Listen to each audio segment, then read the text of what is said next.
नमस्कार, मैं हूं नेहा परिहार और आप देख रहे हैं न्यूज 24 एक्सप्रेस। आइए नजर डालते हैं आज के बुलेटिन की ओर।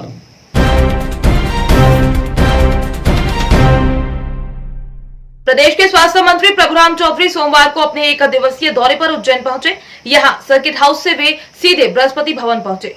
बृहस्पति भवन में प्रदेश के उच्च शिक्षा मंत्री डॉक्टर मोहन यादव व पुलिस व प्रशासन के आला अधिकारियों के साथ बैठक में शामिल हुए। स्वास्थ्य व्यवस्था की समीक्षा के बाद पत्रकारों से चर्चा भी की गई। स्वास्थ्य मंत्री ने कहा कि प्रदेश में कोरोना संक्रमण की दर धीरे धीरे कम होती जा रही, जल्द ही कोरोना पर काबू पा लिया जाएगा। कोरोना संक्रमण से हुई मौत के आंकड़े पर कहा कि अधिक मृत्यु होने का कारण केवल कोरोना ही नहीं, अन्य बीमारियों से भी लोगं की मौत हुई है। कैसे उसको कर पाएंगे, क्योंकि वैक्सीन कम है पूरे देश में, लोग लगाने के लिए आ रहे हैं, लाइन में लगे हुए हैं, कैसे उसको करें? आज की तारीख तक है मध्य प्रदेश में 90,79,000 डोज हम मध्य प्रदेश के लोगों को लगा चुके हैं। उसमें हमारे हेल्थ केयर वर्कर भी, फ्रंटलाइन वर्कर भी, एबव 60 ईयर और एबव 45 ईयर, और हम पिछले 5 मई से 18 प्लस के लिए लगाना भी हम लोगों ने शुरुआत की। और मध्य प्रदेश सरकार ने पहला राज्य था जिसने सबसे पहले परचेजिंग के ऑर्डर पहले प्लेस किए हम लोगों ने। हम लोगों को पहले 1.5 लाख वैक्सीन मिली थी, फिर 1 लाख मिली, बाकी और वैक्सीन मिल रही है, जिससे वैक्सीन जैसे जैसे हमको उपलब्ध होती जा रही है, जो गवर्नमेंट ऑफ इंडिया से हम लोगों के लिए 45 साल से ऊपर वालों के लिए जो वैक्सीन मिल रही है, उनके सेशन हम लोग चालू करके उनको भी वैक्सीनेट कर रहे हैं, और 18 प्लस के लोगों के लिए भी वैक्सीनेशन लगा रहे हैं। सर, रूस वाली जो वैक्सीन है सामने नहीं आ रही है। नहीं, सरकार कहीं भी कोई मौत का आंकड़ा नहीं छुपा रही, और सरकार मौत का आंकड़ा क्यों छुपाएगी? रही बात शमशान घाट की, तो शमशान घाट में जो अन्य बीमारियों के कारण भी मृत्यु हो रही है, उनका भी दाह संस्कार होता है। कुछ केस ऐसे होते हैं जो जिनका टेस्ट रिपोर्ट आई नहीं होती, सस्पेक्टेड होते हैं, और कोविड प्रोटोकॉल से उनका दाह संस्कार होते हैं, उस तरह के भी पहुँचते हैं। और जो हमारे कोविड के पॉजिटिव हैं वो भी जाते हैं, इसलिए सरकार कहीं कोई आंकड़े नहीं। संक्रमण चल रहा है, आप लोग देख रहे हैं।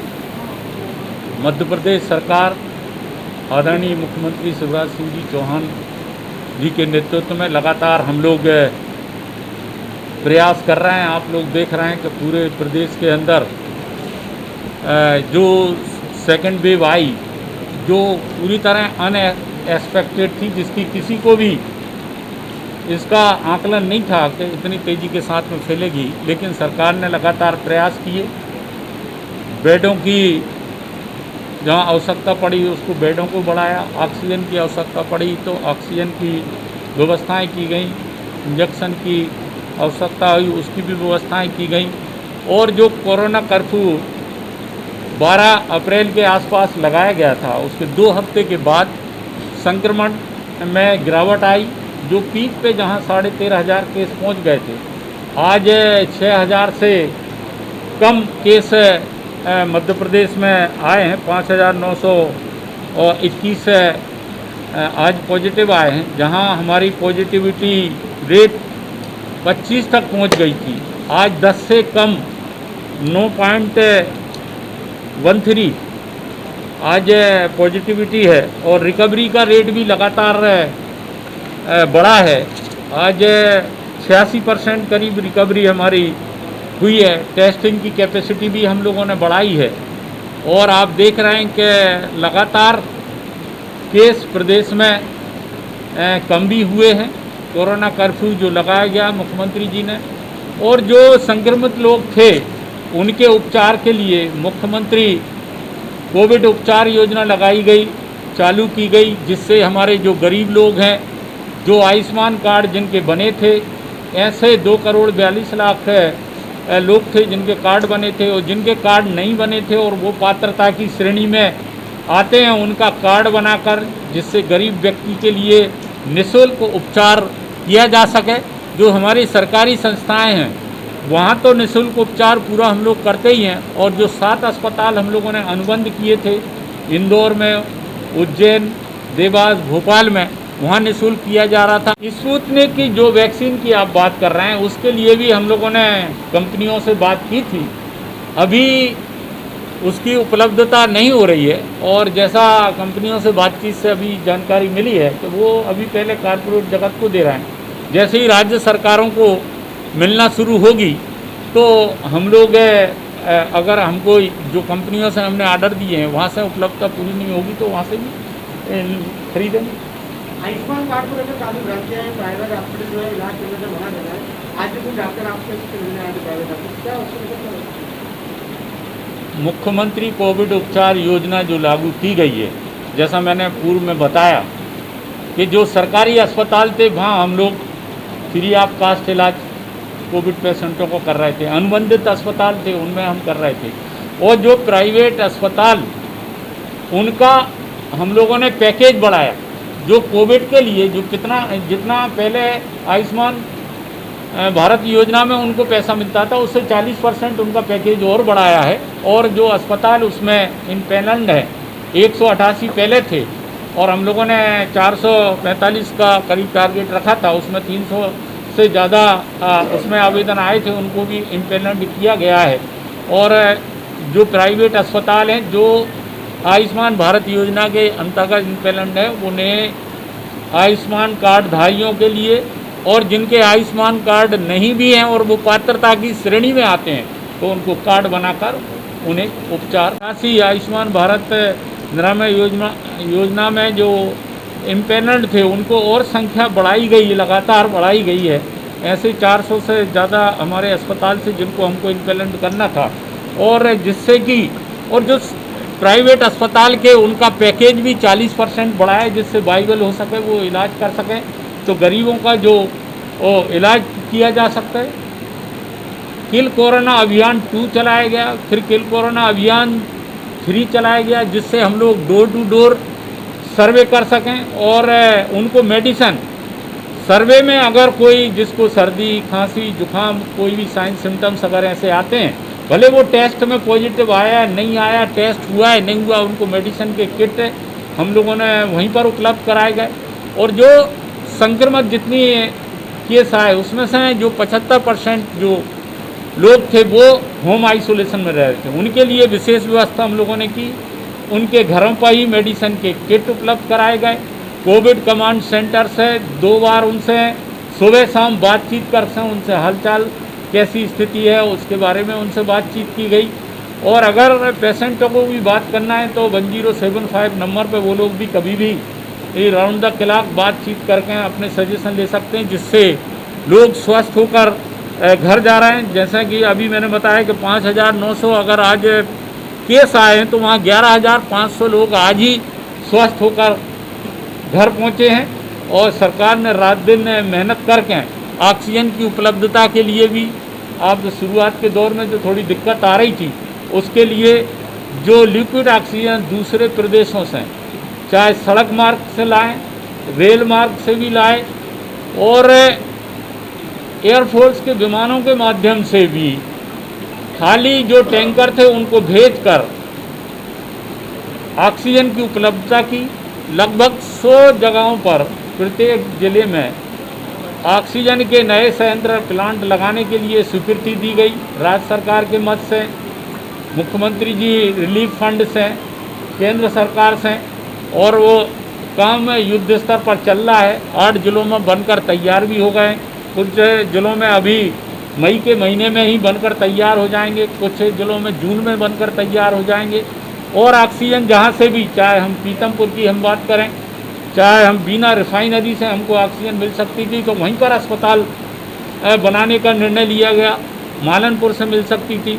तो हर स्तर पर युद्ध स्तर पर मुख्यमंत्री शिवराज सिंह जी चौहान जी के नेतृत्व में उन्होंने सारे मंत्रिमंडल के साथियों को एक एक जिले में वहाँ पर तैनात किया। जहाँ प्रशासनिक अमला हमारा काम में लगा हुआ था वहाँ हमारे सारे जनप्रतिनिधियों को जोड़कर, सारे मंत्रियों को उसमें साथ में जोड़कर कि जहाँ मध्य प्रदेश पहले 5वें नंबर पर पहुँच गया था, 14वें 15 पर हमारा देश में। और जल्दी ही हम रिकवर होंगे और इस संक्रमण से जल्दी ही हम लोग मुक्त होंगे।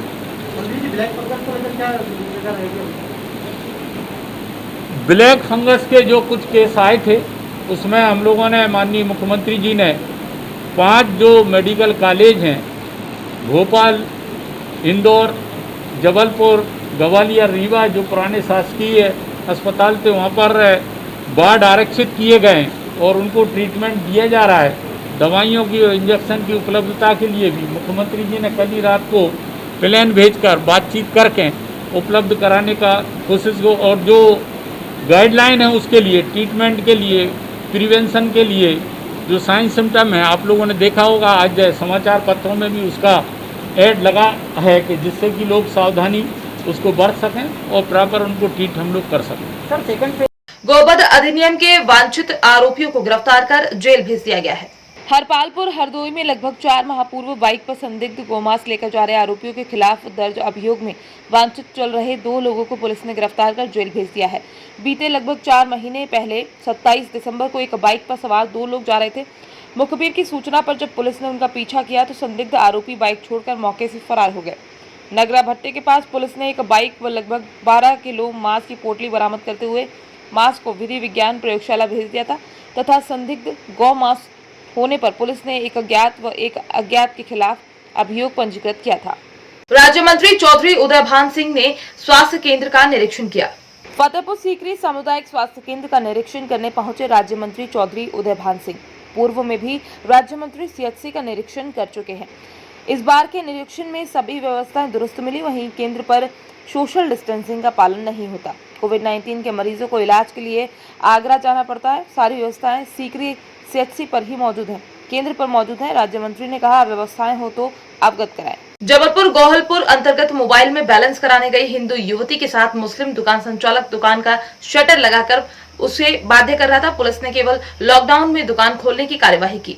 बताया जा रहा है कि अमखेड़ा रोड पर स्थित सिक्का मोबाइल शॉप, जिसका संचालक शेख मोहम्मद है, उसकी दुकान पर एक हिंदू युवती मोबाइल में बैलेंस डलवाने आई थी। संचालक ने युवती के साथ शटर लगाकर बाध्यता की। युवक बाद में संदिग्ध अवस्था में युवती के साथ देखा गया, जिसका वीडियो वायरल किया जा रहा है। संभवतः युवती ने डर से एफआईआर दर्ज नहीं करवाई। से खुली हुई थी और मैं अपने मोबाइल का रिचार्ज कराने के लिए गई थी क्योंकि रिचार्ज ख़त्म हो गया था। तो वहाँ पर अचानक भीड़ आ गई और लोग बोलने लगे कि आप लोग क्या कर रहे हैं। और मैम ऐसा हमारे साथ कुछ भी नहीं हुआ है। और वहाँ फिर पुलिस आ गई, फिर हम लोग को थाने ले आई।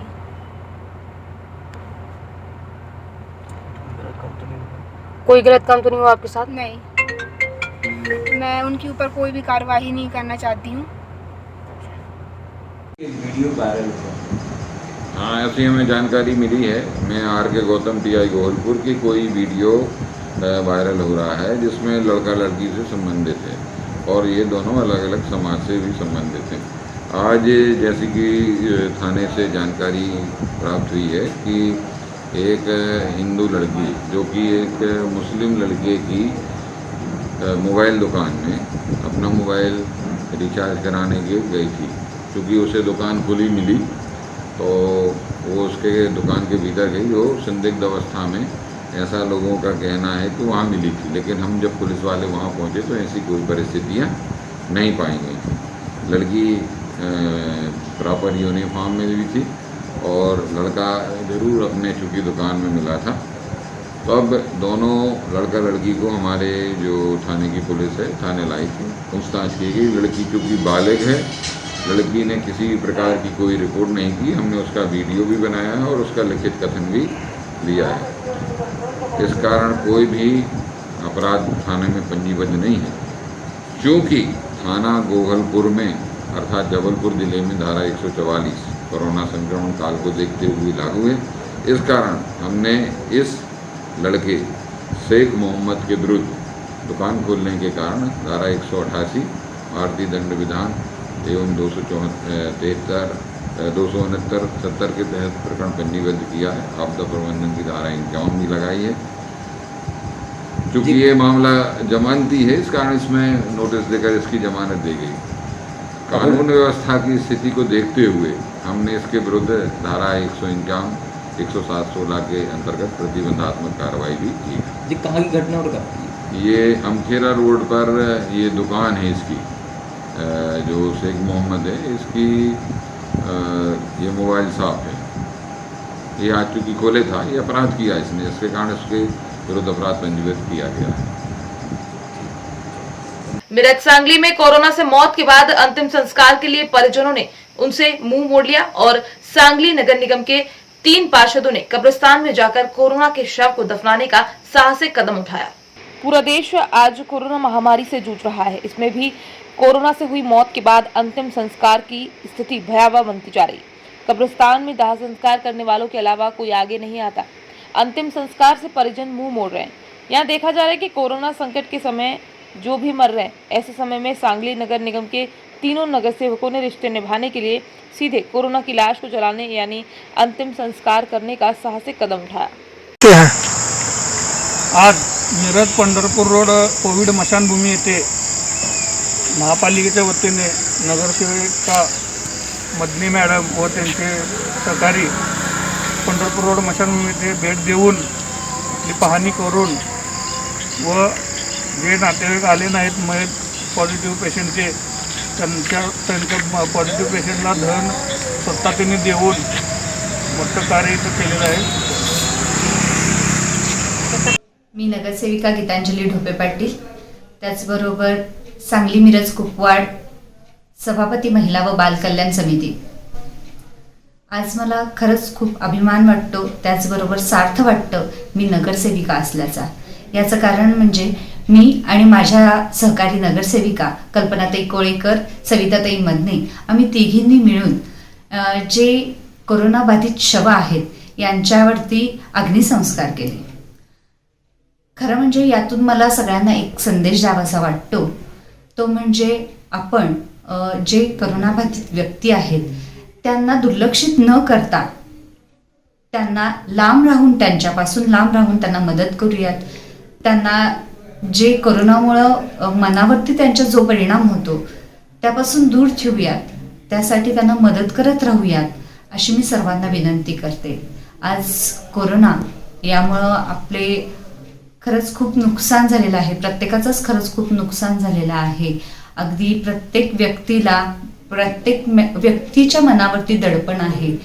यासाठी आपण प्रत्येकाला धीर दिला पाहिजे, धैर्य दिलं पाहिजे असा मी सर्वांना संदेश देते।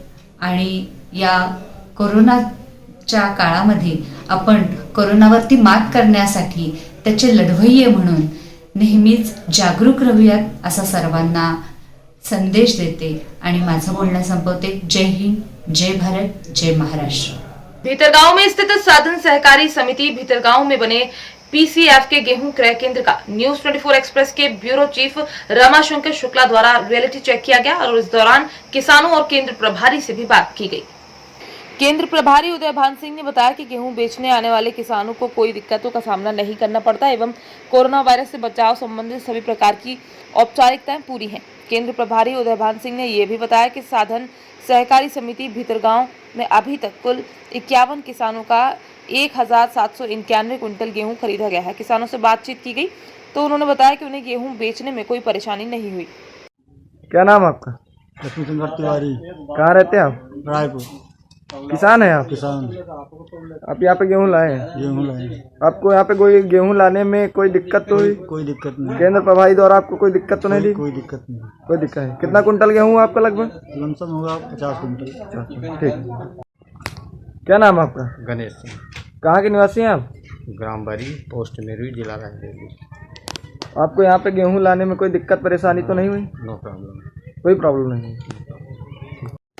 क्या नाम आपका? उदय भान सिंह, सचिव, केंद्र प्रभारी। कितने कुंटल गेहूँ खरीदा गया अब तक? 1791। और कितने किसानों का हुआ? 51 किसानों का। किसानों को कोई दिक्कत तो नहीं हो रही है? कोई दिक्कत नहीं। नगर इंदरगढ़ में दतिया रोड पर सेंट कॉलवे स्कूल से ग्वालियर चौराहे तक लगभग 85 लाख की लागत से बनने वाले नाले का भूमि पूजन कार्यक्रम संपन्न हुआ। इस नाले के निर्माण से दतिया रोड की निचली बस्तियों में जल भराव की समस्या का समाधान होगा। इस अवसर पर भाजपा जिलाध्यक्ष सुरेंद्र भदौलिया, सीएमओ आशुतोष त्रिपाठी, इंदरगढ़ मंडल अध्यक्ष भाजपा रामलखन गुर्जर, मंडल महामंत्री रामस्वरूप मंडेलिया उपस्थित रहे। नगर पंचायत इंदरगढ़ का यह नाला जिसकी लागत 81 लाख है, ये यहाँ से हमारे मेन चौराहा ग्वालियर कामत और चौड़ा की ओर जाने वाले चारों रोड मिलते हैं, वहाँ ये चौराहे तक नाला जाएगा। यह नाला यहाँ जो है काफ़ी समय से लंबित था। उसका मुख्य कारण था कि कांग्रेस का शासनकाल था, और कांग्रेस के शासनकाल में विकास की तो कोई बात होती नहीं। व्यक्तिगत कामों में नेता लगे जाते हैं, अपना अपना धंधा पकड़ते हैं। नगर का विकास हो या ना हो, लगातार यहाँ इस नगर पंचायत में कांग्रेस के अध्यक्ष रहे हैं तो कोई विकास तो हुआ नहीं। अभी सरकार भाजपा की आई तो यहाँ के क्या ये नाला बरसात अधिकारी और सब जनप्रतिनिधियों ने मिलकर नगर के विकास की दिशा में सब लोग आगे बढ़े हैं। यह केवल 85 लाख का नाला ही नहीं, बहुत सारे काम नगर के विकास के लिए आए हैं। आगे आगे और भी काम होंगे। नवागढ़ ब्लॉक मुख्यालय के आसपास के गांवों में लगातार अवैध उत्खनन हो रहे हैं। गौरतलब है कि वर्तमान में पूरा जिला कंटेनमेंट जोन घोषित है और सरकारी इमरजेंसी कार्य के अलावा सभी काम प्रतिबंधित है। बावजूद इसके नवागढ़ विकासखंड के प्रशासनिक अधिकारियों के ढीले ढाले रवैये और भ्रष्ट लोगों के साथ मिलकर अवैध उत्खनन को खुलेआम बढ़ावा दिया जा रहा है। सड़क पर घूमने वालों को नाना प्रकार से दंडित किया जाता है, पर अवैध उत्खनन करने वालों के कार्य की अनदेखी करते हुए इनके काम को बढ़ावा दिया जा रहा है, जिसमें अधिकारियों की संलिप्तता साफ जाहिर होती है। बीजेपी के नरसिंहपुर विधायक जालम सिंह ने मुख्यमंत्री को पत्र लिखे, जिसमें मीडिया से बात करते हुए उन्होंने रेमडेसिविर इंजेक्शन को लेकर सनसनीखेज खुलासे किए और आरोप भी लगाए। मुझे भी 6 नकली इंजेक्शन लगाए गए। मैं कोरोना पॉजिटिव हुआ तब से 4 से 6% इन्फेक्शन था। मुझे 17 से 22 अप्रैल तक 6 इंजेक्शन लगाए गए। इसके बाद भी तबीयत में सुधार नहीं हुआ। ऑक्सीजन लेवल घटता गया, दोबारा भर्ती हुआ। इन्फेक्शन 14 से 16% बढ़ के आया। फिर 6 इंजेक्शन और लगाए। ऐसे 12 रेमडेसिविर इंजेक्शन लगाए गए। जो पहले इंजेक्शन लगाए गए वो नकली थे। वैसे तो विधायक जबलपुर की मेट्रो हॉस्पिटल में भर्ती थे, लेकिन उन्होंने जहां रेमडेसिविर इंजेक्शन पकड़ाए गए हैं वो उस सिटी हॉस्पिटल को भी आड़े हाथों लेते हुए कहा कि सिटी हॉस्पिटल के प्रबंधक, सरकारी अधिकारी, ताकतवर व्यक्ति शामिल हैं। जबलपुर संभाग में जितने भी इंजेक्शन का रिकॉर्ड है उसकी जांच हो। जो भी इसमें शामिल है उस पर कठोर से कठोर कार्यवाही होनी चाहिए। उनको इंजेक्शन लगने के बाद ही बहुत सारे लोगों की मृत्यु हो गई उसी काल में। अगर हम देखें पूरे संभाग में हज़ारों की संख्या में जो इंजेक्शन आए उसमें हो सकता नकली या उसके आगे पीछे आए हों। तो अब वो मैंने एक और में अपनी बात करी कि वो किस कंपनी के आए, किसके द्वारा लाए गए, तो जांच का विषय है। उसमें मैं समझता हूँ अधिकारी उसमें तो ही दोषी है। इसी प्रकार से अन्य और भी चाहे वो और भी जो कालाबाज़ी जुड़े हुए हो या कुछ संस्थान भी हो सकते हैं, कुछ अस्पताल भी हो सकते हैं। सिटी अस्पताल तो उसमें सीधे शामिल है ही, उसमें कुछ कहने की कोई बात नहीं है। और जांच का विषय और उसमें कठोर से कठोर कार्रवाई होना चाहिए। मैंने सीएम से शाम से निवेदन मांग भी की है कि उनसे जो जांच होने के बाद जो इनकी मौतें होंगी उनसे उनको पैसा दिलवाना चाहिए जिनने कालाबाजारी की। उनकी जहाँ संपत्ति से ली जाए और जहाँ तक सिटी हॉस्पिटल की बात है उसको बंद करके कोविड सेंटर बनाया जाए। उसको सारी की सारी उसके जो अंदर दवाई दुकान चल रही है उसको भी रोका जाए और जो उसकी लाइसेंस नष्ट किया जाए। नर्सिंग कॉलेज चल रहा है उसमें बहुत सारे घोटाले हैं। उसमें बहुत सारे हम देखते रहते हैं महिलाओं के साथ देश शोषण करने से अपात्र व्यक्तियों को उसमें एडमिशन मिल जाता है और बाद में उनको पता चला कि उनको आना नहीं पड़ता, उनको डिग्री दे देते हैं। इस प्रकार की घटना भी कुछ बहुत सारी जानकारी पब्लिक के बीच में भी। क्या भाई इस पर कोई कठोर कानून बनना चाहिए इस तरीके तो मोदी जी ने तो बहुत अच्छे कठोर कार्रवाई के आदेश दिए हैं। आदरणीय मुख्यमंत्री जी ने निर्देशित किया कि बड़ी कार्रवाई होना चाहिए। तो मुझे जानकारी लगी कि जो सिटी हॉस्पिटल का जो संचालक है उसको मात्र 3 महीने का वो NSA लगाया गया है, जबकि 1 साल का नियम के 1 साल। तो मेरा मांग है कि 1 साल के नीचे उस पर किसी प्रकार की रियायत नहीं देना चाहिए। ऐसे लोगों को कठोर से कठोर कार्रवाई जितनी हो सकती है। तो पूरे जीवन उन्होंने हज़ारों लोगों की जानें ली हैं, लोगों को, परिवारों को। इसमें कई परिवार तो अनाथ हो गए, मम्मी पापा उनके दोनों ख़त्म हो गए, बच्चे और बच्चे हैं। ये बहुत सारे परिवार नष्ट हो गए। इस प्रकार के लोगों को कठोर कार्रवाई होना चाहिए, ऐसा जरूर। और मैं मानता हूँ कि सीएम कर रहे हैं और मांग के साथ मैं आश्वस्त भी हूँ और जनप्रतिनिधि होने के नाते मेरा दायित्व है। और सिस्टम का कितना बड़ा फेल्यूर है, इसको क्या लगता है? मैं ऐसा मानता हूँ कि जब मैं एडमिट था उस समय रेमडेसिविर इंजेक्शन की शॉर्टेज थी, और इस शॉर्टेज का लाभ उठाते हुए जो नकली इंजेक्शन आए हैं उनके माननीय मुख्यमंत्री जी निर्देश करते हुए उनको जेल भी पहुँचाया, और सिटी हॉस्पिटल का प्रबंधन और उसके लिए संबंधित उस समय उसी दौर में एडमिट था। शुरू में मैं जब एडमिट हुआ तो 17 तारीख को, उस बीच में जब जो मेरा जो फेफड़ों का इन्फेक्शन है 4% था, 6 इंजेक्शन लगने के बाद जब दोबारा जब मैं घर आया तो मेरी बुखार और ठीक नहीं हुई और खांसी चली। दोबारा एडमिट हुआ 25 तारीख को, जब हमारा CT स्कैन हुआ तो 16% आया, और फिर उसके बाद हमारा इंजेक्शन लेके तो ठीक हो गया। डॉक्टर को उसमें कहना ऐसा था कि दोबारा अटैक हुआ था, और मैं समझता हूँ कि जो वहाँ की टीम है वो तो अच्छी है, खासकर राजपूत जो डॉक्टर हैं बहुत अच्छे तरीके से इलाज कर रहे हैं, और उनका वो भी अभी जो बीमारी चल रही है ब्लैक फंगस वाली, उसका भी उन्होंने हमको संबंधित बीमारी के वो जो कोरोना के जो पेशेंट होते हैं और उनको वो अटैक करता है।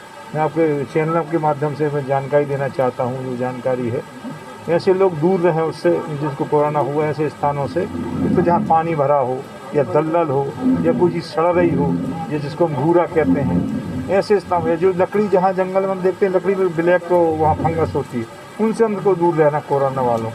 मेरा सबसे आपके चैनल के माध्यम से निवेदन है, आप लोगों को जानकारी उपलब्ध कराएं, ऐसे लोग उससे ऐसे स्थान से हमको बचना है।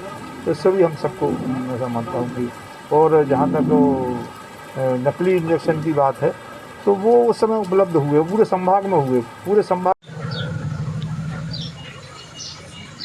ये आपके स्वास्थ्य खराब के दौरान आपको भी रेमडेसिविर इंजेक्शन लगे थे, जिस पर आपने आरोप भी लगाया कि मुझे भी इंजेक्शन लगाए गए हैं और कालाबाजारी भी हुई है, क्या कहेंगे?